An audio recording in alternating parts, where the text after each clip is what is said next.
And I'm just going to be recording this for the purposes of other people having access to it, and just so that if other people want to watch the webinar, that they can.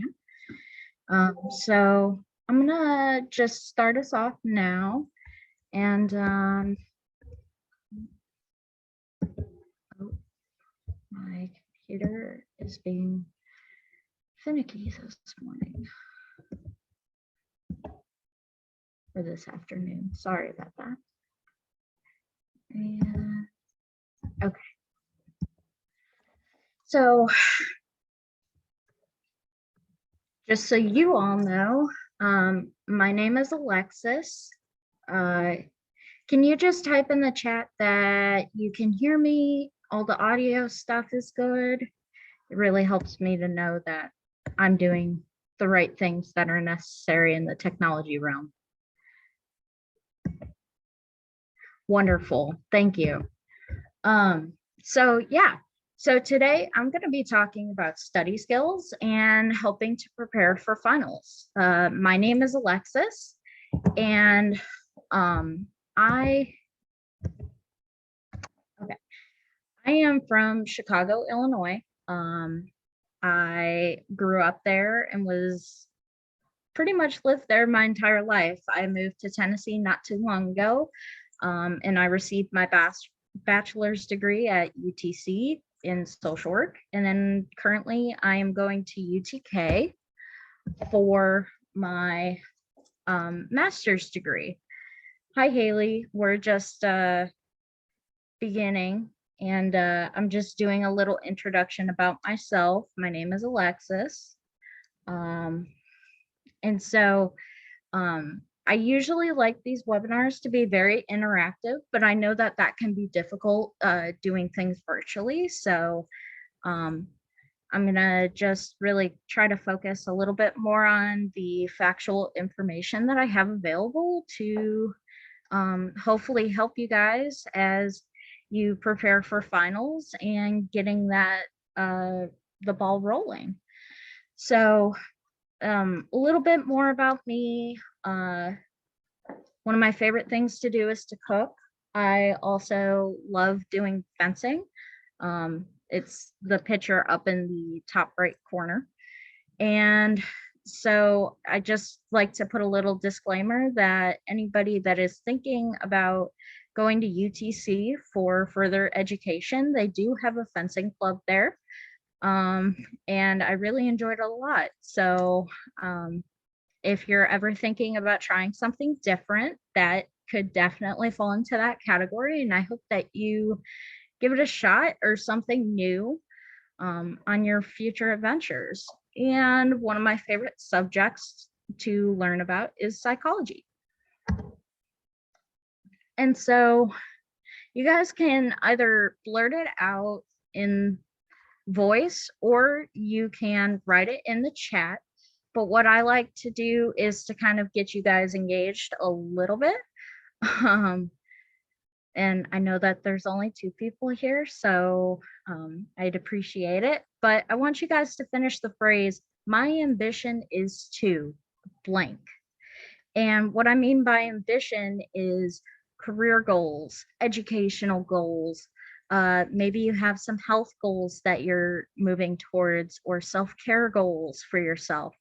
You can name out any of those things, and that would be considered an ambition. Would anybody like to share?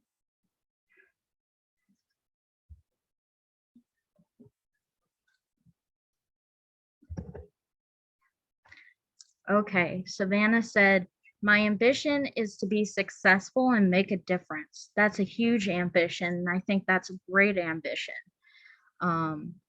Because obviously we all strive for those things, and ambition can be just as simple as that. It could be generalized or it could be very specific. So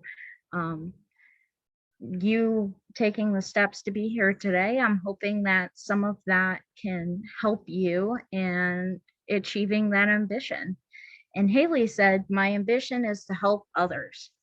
And I completely agree that that is a really important ambition. And I might be a little bit biased because I am a social worker, but um, I think that helping others is a noble experience. So I appreciate you guys sharing those with me because I feel like with studying and going into your finals, it can be very challenging to keep your eye on the prize almost and keep sight of those ambitions. So I want you guys to keep that in mind as we go through this presentation. What is your goal? What is your what is it that you're striving for?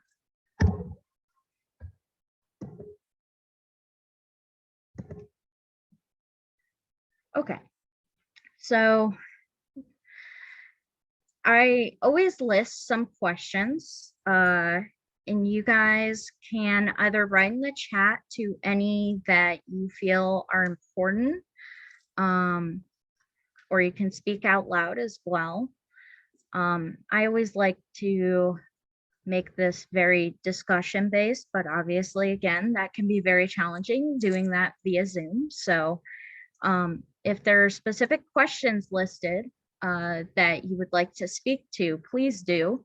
And it definitely helps to dive into a little bit more of the specifics that we're going to talk about pretty soon here. And so the first question is, in the past, how have you studied for exams? How have you done your homework and succeeded in getting your work done? Where do you typically like to study, or where do you best study? Because sometimes where we like to study is not the most productive spot for us to actually focus and ensure that we're doing the best that we can. Do you have a specific routine or schedule that you use to study? And I don't know if any of you are in online based classes, but have you had trouble studying, learning, or retaining the class concepts due to the online learning environment?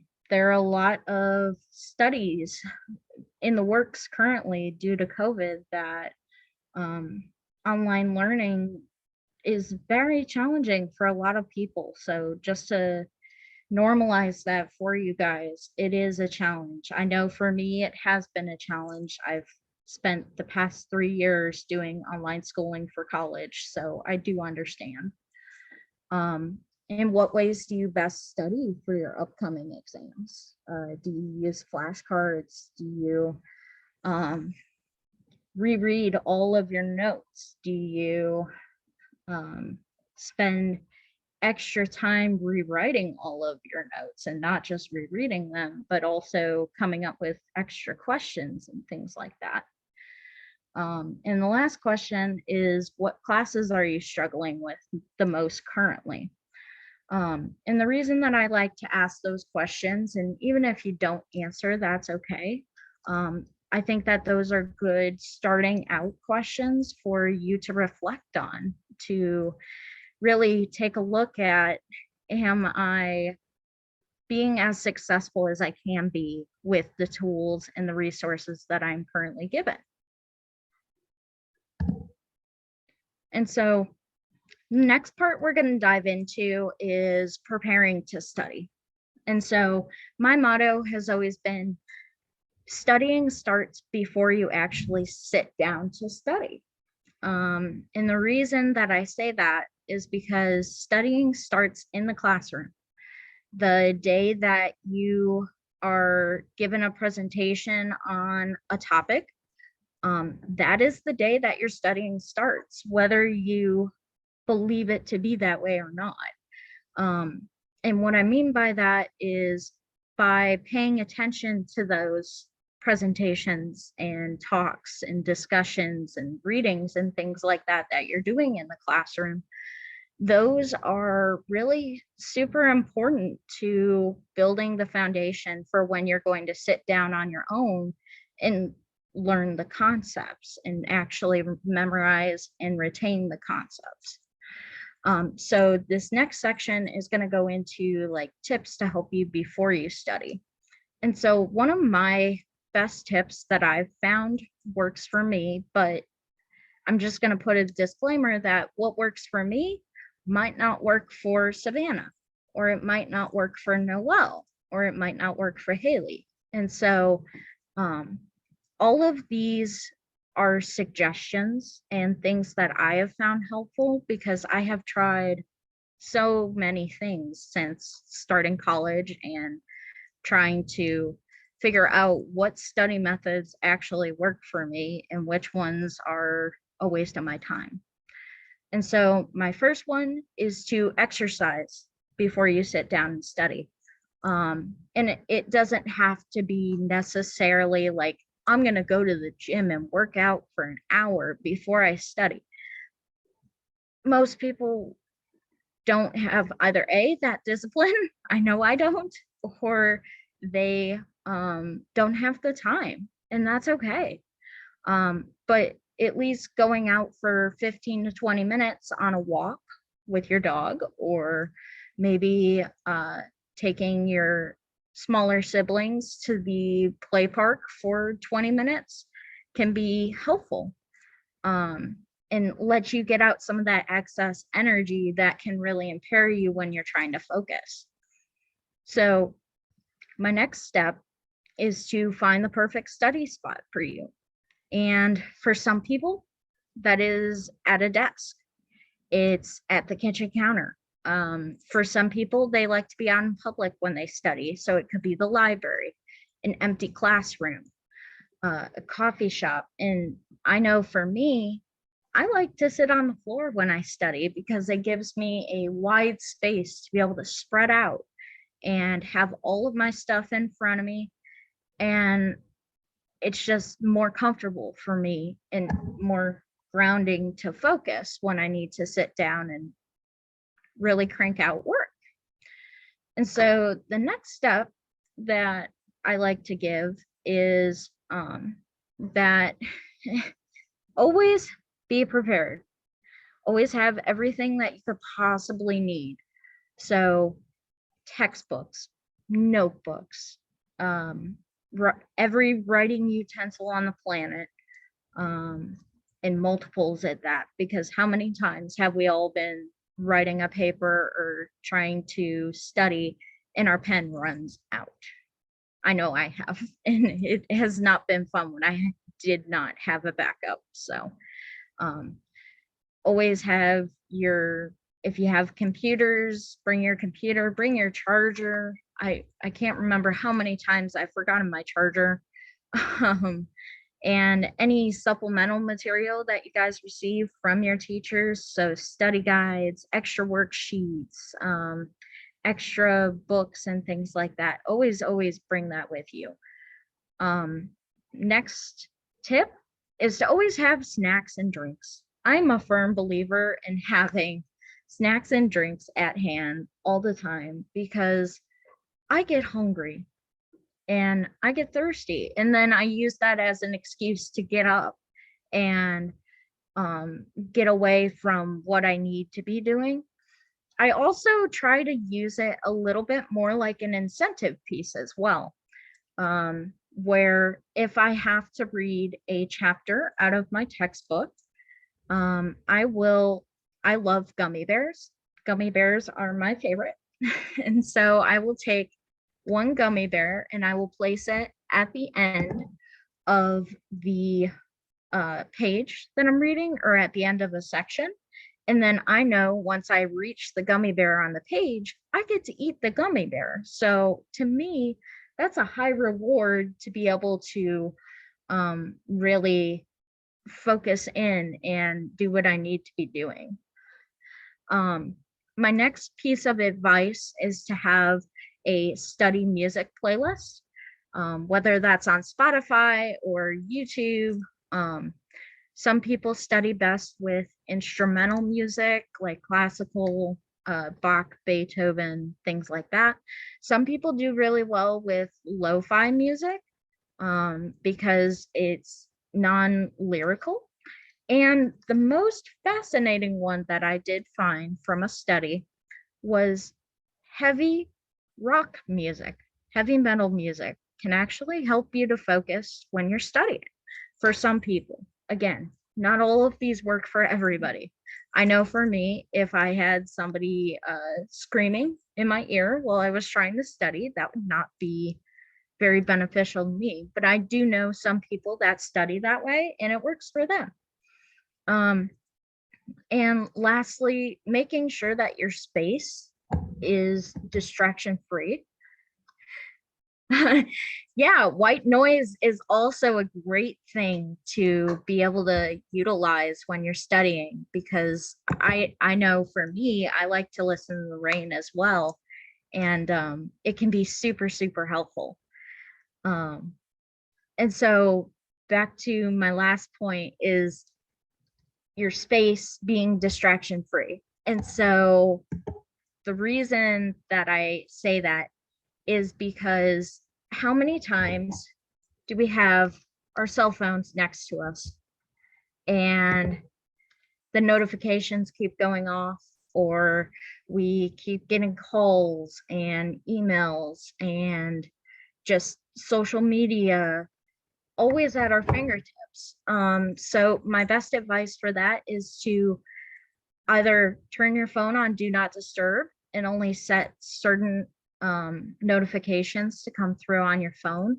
I know for me, I specifically have it so that if I'm really focused on studying or I'm sleeping, there are only like 3 people in my contacts that can actually get a hold of me during that time, because I set it that way on my phone before I start.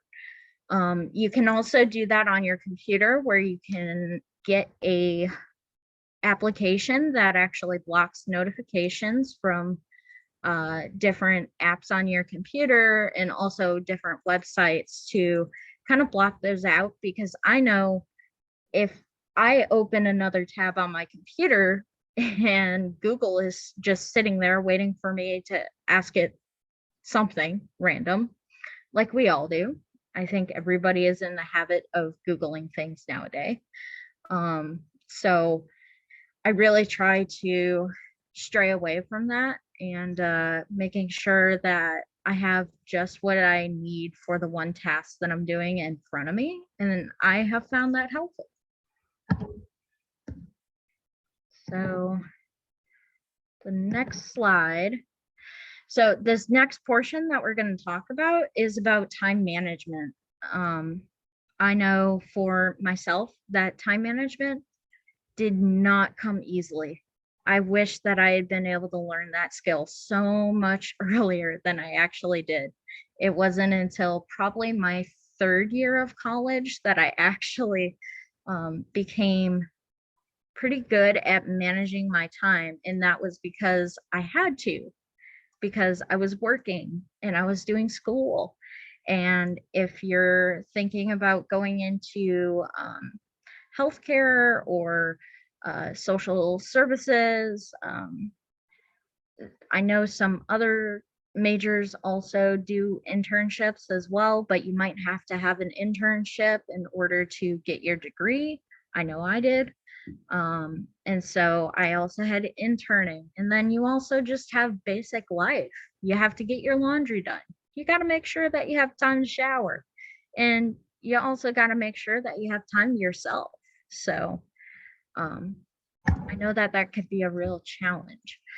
Um, so I love the little picture that I included in the right-hand corner, because I know for me, I've had days at work where paperwork is just piled up or schoolwork is piled up and I don't know what to do with it. Um, and so learning how to manage, prioritize your assignments and prioritizing your studies is going to help you guys so, so much in learning.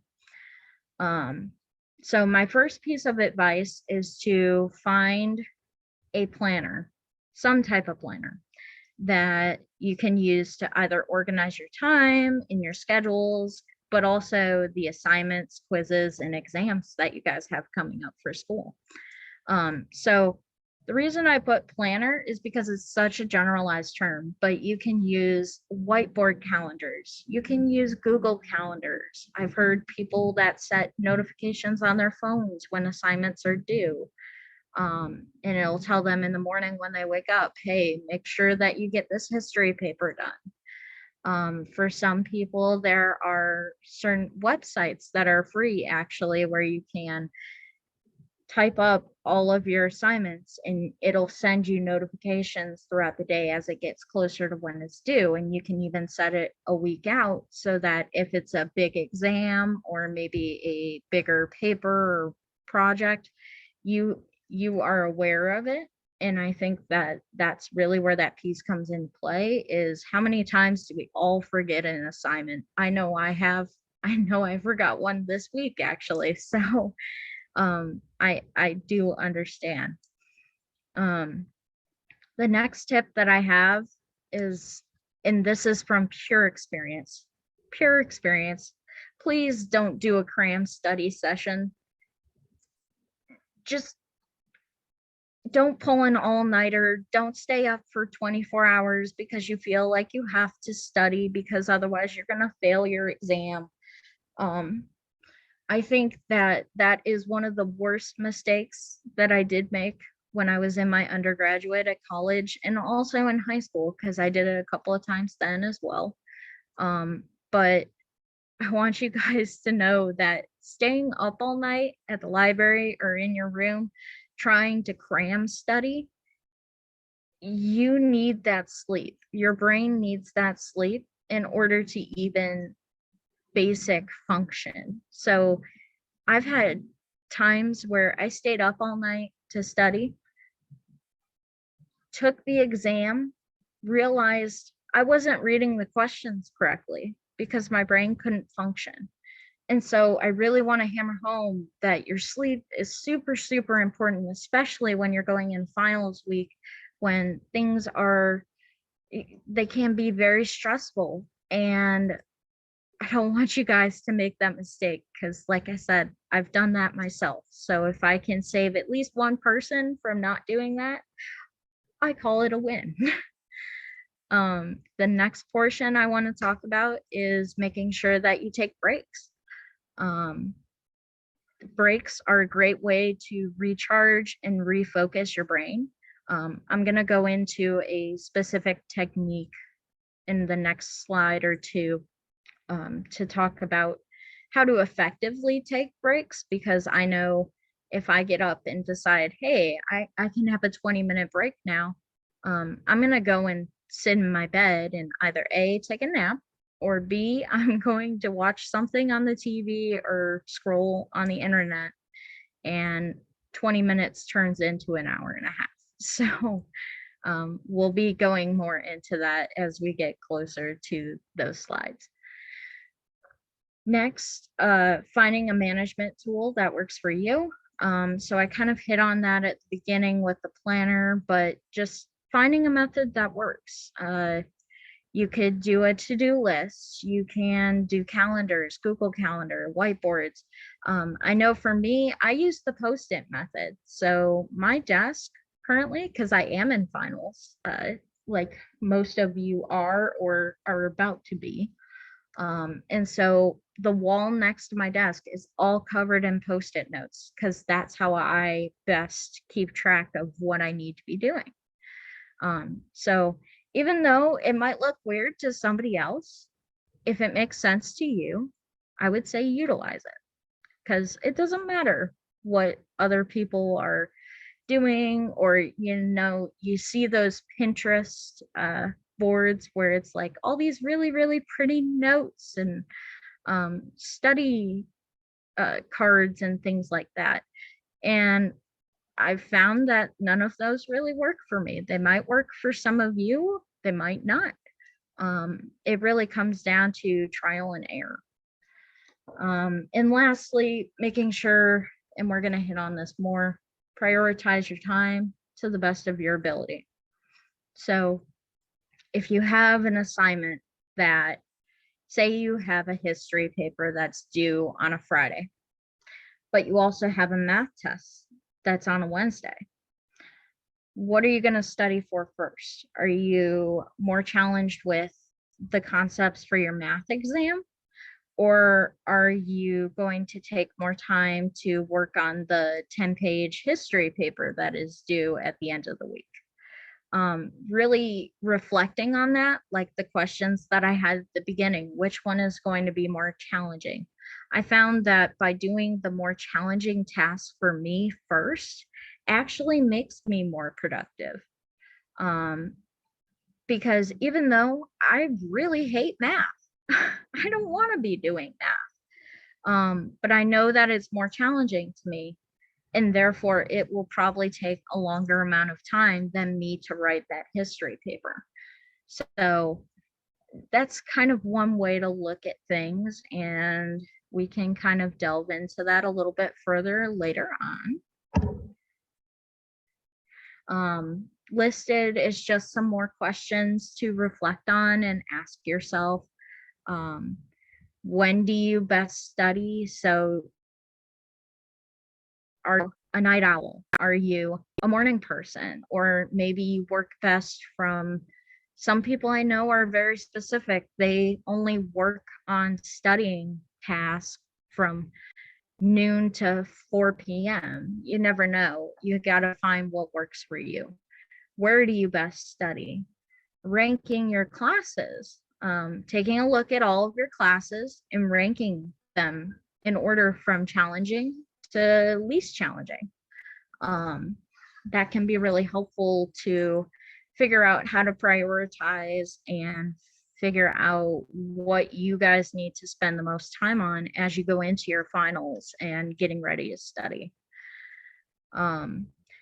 Another question could be, do you work well in groups or individually? If you work well in groups, I do have some techniques a little bit later in the presentation that will be covered on how to work with groups and how to keep your attention while you're working with groups, because I know that if I work with some friends that I have, I won't get anything done.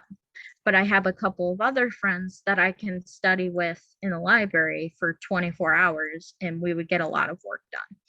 So just being aware of that.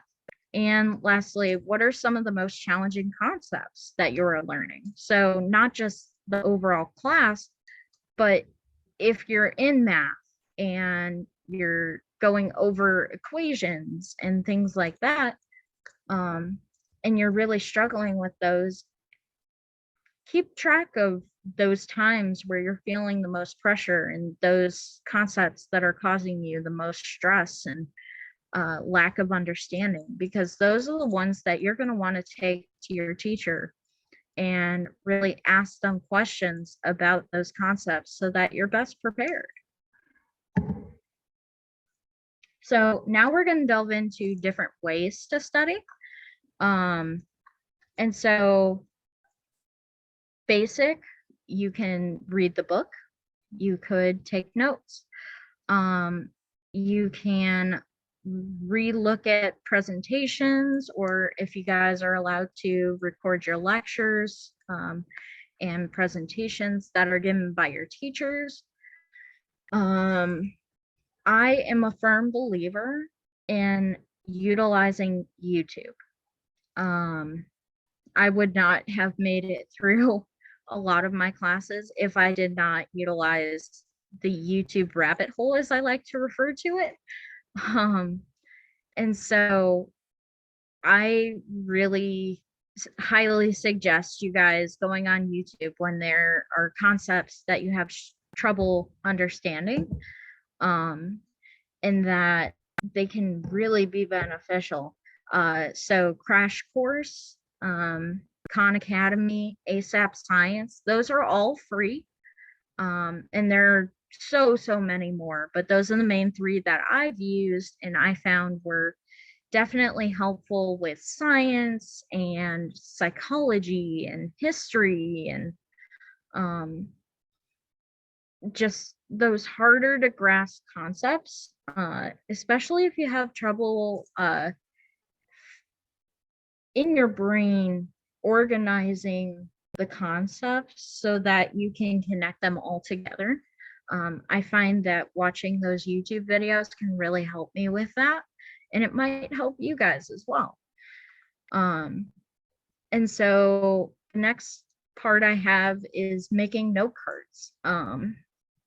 It could be that you have a keyword on one side and the definition on the other. My main tip for working with note cards, and this is purely based off my own experience, but how many times have you guys used a note card method and halfway through you're thinking of the answer, but you're also like, I can take a quick peek on the other side because I'm forgetting one little tiny part and I know that I know it. And so then you just flip it over. That, even though it helps, it's not really helping you all that much because you are more focused on, oh, I need to get the answer right than um, making sure that you actually know the answer. It's less about getting it right and more about knowing it. So my tip for using note cards is that instead of saying the answer to myself out loud, I actually write the answer that I believe it is on a piece of paper before I flip, because that holds me accountable to be like, oh, well, I'm not going to cheat. I'm not going to look, because that doesn't tell me if I best know the concept that I'm trying to memorize or obtain. And so the last portion that I have in terms of this is making your own study test. And this kind of delves into a little bit of working with groups as well, because if you make your own questions, it's scientifically been proven to assist you in learning that concept more fully. They are firm believers that if you can teach a concept, you know it, you know your stuff. So if you can create your own questions in your own study answer sheet for that test, I would suggest switching with a friend. Maybe your friend makes one for history and you make one for English in the book that you're reading in English. So those things can actually really, really help you and at least help you gauge, hey, am I really understanding what I'm reading and what I'm supposed to be learning, or am I struggling? And so I find that to be a really fun way to be able to work with groups, because it can be really helpful to get together with a friend that is in the same class as you and you both switch and then you grade each other's papers and you poke fun at each other and then you get back to work. So it can also be a nice little socializing experience as well.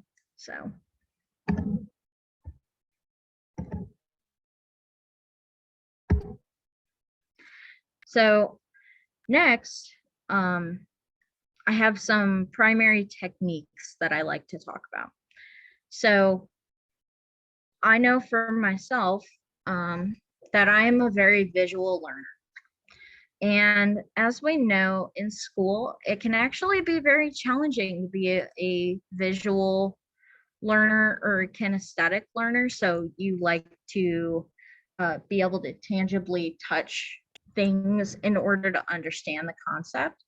I find that that can be really difficult, especially when you're in high school.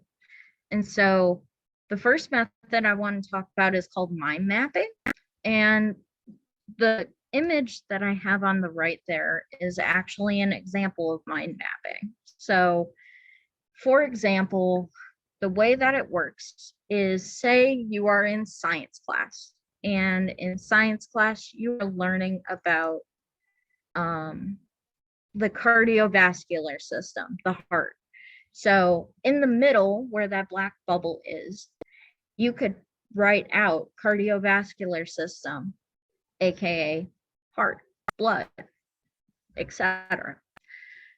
Then branching off of there, you can put in some of the key concepts that fall under the cardiovascular system. And so you could have a bubble, say the blue bubble is covering arteries, and you have the definition for arteries, you have the different types of arteries. Or maybe once it delves into a smaller area of arteries, you turn those into those bigger bubbles on the outskirts, and then you put definitions and images, and you get to draw and color code and really make your notes the way that you want them to be. It doesn't have to be in sentence form. It could be in bullet points. It could be in all pictures, whatever works best for you guys. And so you can do that for pretty much any class. I find it's really, really helpful for science, history, if you're learning about certain time eras. So World War II, we know that a lot happened during that time period, and it can be really hard to remember it all. So I found this method to be helpful for some of those. And it also just helps you to take notes a different way. It helps you be more creative. Who doesn't love to create something and have it be a way that they understand, and not just, okay, I'm copying these notes from the whiteboard, and then I'm going to go and study them, because we all know that that can get really tedious sometimes. So just keep in mind that being creative in school is not a bad thing. It can be very helpful, especially when it comes to studying. So the next technique that I have is called the Pomodoro technique. And I'm sure some of you have probably heard of it. If you haven't, I am going to explain it. But it helps us to avoid procrastination. I know for me, I'm a huge procrastinator. So waiting till last minute, or when I know that I have something that needs to get done and it doesn't, that can cause me a lot of stress. So I found this technique to be semi-helpful, especially with bigger assignments and even smaller assignments. So for example, say you have a math worksheet and it's 20 questions. So you have 20 questions on your math worksheet, you got to get done. So what you're going to do is you're going to take out your handy dandy phone. Or if you have one of those old kitchen timers, you can use one of those as well. But I want you to take out your worksheet and then set your timer for 25 minutes. And you're going to tell yourself, for that 25 minutes, I'm going to be staying in my spot. I'm going to be working on this one assignment, not anything else, just my math worksheet. And then until your timer goes off, you're going to fully focus on that math worksheet. Once your timer goes off, you're going to get up for 5 minutes and you're going to go and do something completely different. It could be a bathroom break. It could be getting a snack. It could be scrolling on your phone for 5 minutes, but you are going to set another timer for 5 minutes to hold yourself accountable.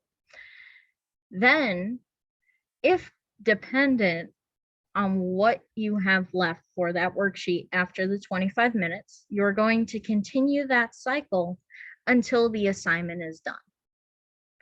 And so lots of science has been put into this technique to figure out why it works, and a lot of speculation happens with that. But our brains currently, in the age that we live in, are essentially short wired. So the likelihood of us being able to sit down and pay attention and read a book or watch a 2-hour long movie is very slim. And so with science backing up this technique, it can actually help you to keep your focus longer. And yeah, I think that with with just the way that we have technology currently, whether that's looking at articles online or social media, those are all really short. Um, and so our brains have kind of been rewritten in that sense to not be able to focus for as long as, say, our parents were, or their parents, or the people before them. So just keep that in mind. Um, Next tip I have is to color code. Um, that could be highlighting. It could be using different colored pens for different concepts. Whatever works for you. I try to limit my color coding to like 3 highlighters.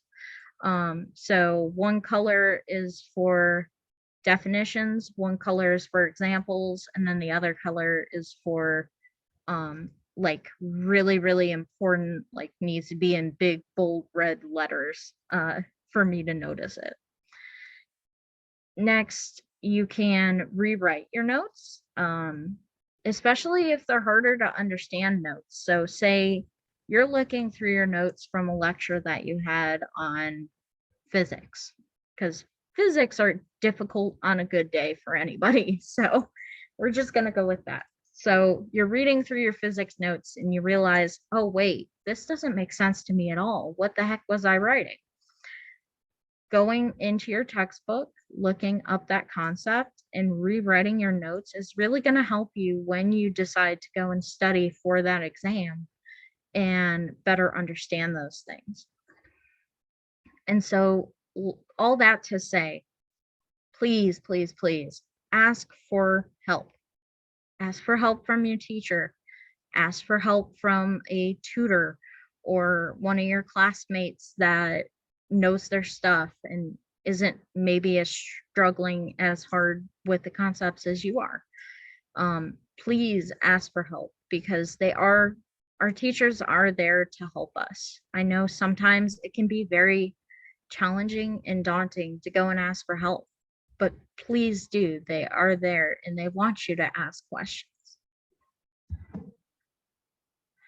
And so going into our next section, being a social worker, I work with people in the mental health field. And so I wouldn't be a good presenter if I did not hit on some points of relaxation and stress relief. Because we all know that finals and studying for these exams can be very, very stressful and anxiety producing and overwhelming.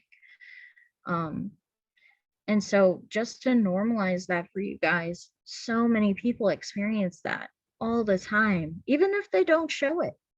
Maybe there's this really cool kid in your class that doesn't show any emotion. He's always like, oh yeah, I got it, I'm really smart.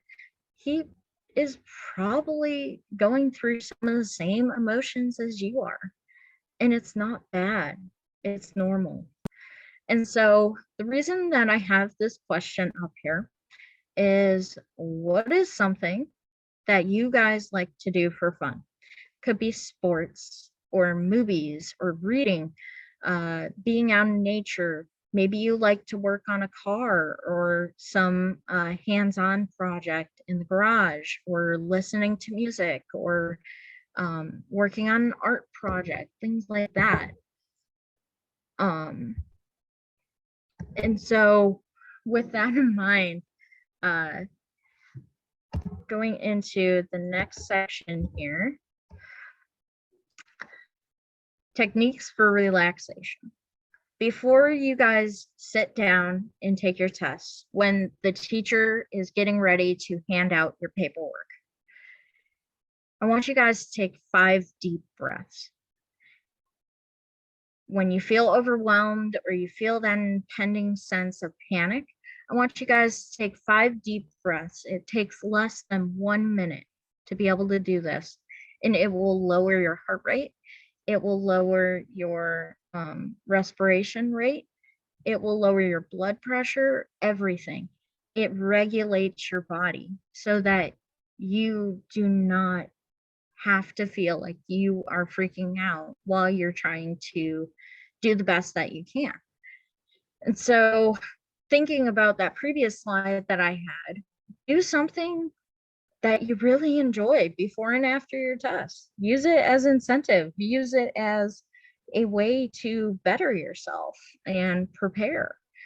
Um, I already hit on this, but I'm going to hit on it again. Make sure that you get a good night's sleep and make sure that you can avoid drinking and eating lots of sugary or caffeinated things because those can actually make anxiety worse. Um, and so, yeah, don't do what I do and go and eat a king size candy bar before I go and take an exam because I need incentive. Um, it can really cause some issues. And so, all that to say, trust yourself and trust your ability to do well. You are prepared. You made yourself prepared. Trust in your ability. And I know that can be very, very challenging for people. I know it's challenging for myself. And it's something that I consciously have to tell myself when I'm getting anxious or getting overwhelmed with a task or an exam. Um, Again, after your test, do something nice for yourself. Just, it's going to be so beneficial. And lastly, if you are struggling with your learning or your mental health, or maybe you have some physical health problems, please, please, please ask for help from someone that you trust. Ask for the help that you need because there are people out there and there are resources out there that can best help you. And so that brings us to the end of the presentation. Are there any questions that I could answer for you guys, or kind of if you have clarification questions, things like that, I would be happy to answer them.